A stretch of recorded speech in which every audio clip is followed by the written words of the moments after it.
Hello and welcome to my Patreon page. You guys probably have a good idea of how Patreon works, so I will skip the jibber jabber. I had this thought, what would my channel look like if I dove in with both feet and treated this like a full-time job?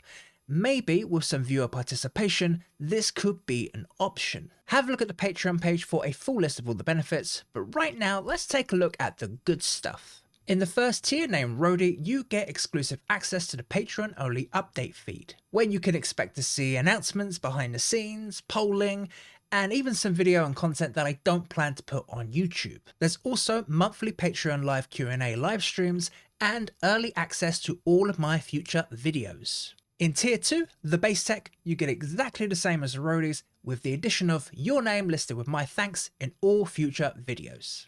Tier 3, the Bassists. This includes the previous 2 tiers and a direct shout out in all future videos alongside your name with my thanks. More importantly, the Bassists get exclusive access to my Behind the Bass Rig Director's Commentary series. I have gone through every one of my bass rig videos and explained all of my creative choices during their production. At the moment, it totals around 17 hours in length, and new bass rigs will be added to this series as and when they come out, so I hope you enjoy it. Lastly, the Lemmy. This will provide all of the benefits from the previous tiers and will cater to content creators who would like some direction or production support in their artistic endeavors. We will be meeting one-on-one, talking about your YouTube channel, your artistic career, your band, your website, anything that you wish to bring to the table. If you have any questions regarding what I can offer on this tier, please get in touch and see if there's something I can help with. All pledges will be reinvested back into the channel, and I can tell you exactly what I will use that pledge for and exactly how much it will cost at any given point. I have 2 monetary goals I'd like to reach by the end of this year, and a further 3 more should I exceed those. The first and second goals will go on to cover the cost of subscription-based services. From research aids like books and magazines, to software and the editing tools that I use every day.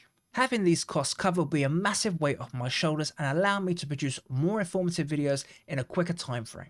This should go without saying, but this whole Patreon thing is kind of like a glorified tip jar. Please make sure you are supporting yourself and your family before you even consider supporting me. There will always be content for you on WhichBass. One last thing before I go, I wanted to share a clip from the Behind the Bass Rig Director's Commentary series. If you wish to see the full feature, this can be accessed from the bass player tier and above.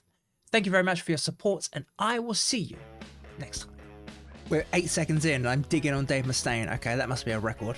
And long story short, I've traced back all of their icons from witches to the occult, to Satanism, to the church, all the way back to Egyptian gods in 3500 BC. That's what this is. 4 shape-shifting Zeta operatives, codename Mudvayne. Obviously, if you have the funds, request your own custom bass to your specs that are super high quality, good for you. But then if you put out a consumer version that's just cheaper materials and you've gone from neck through to bolt on, I think you're deceiving your audience a little bit. That's not the same bass you use.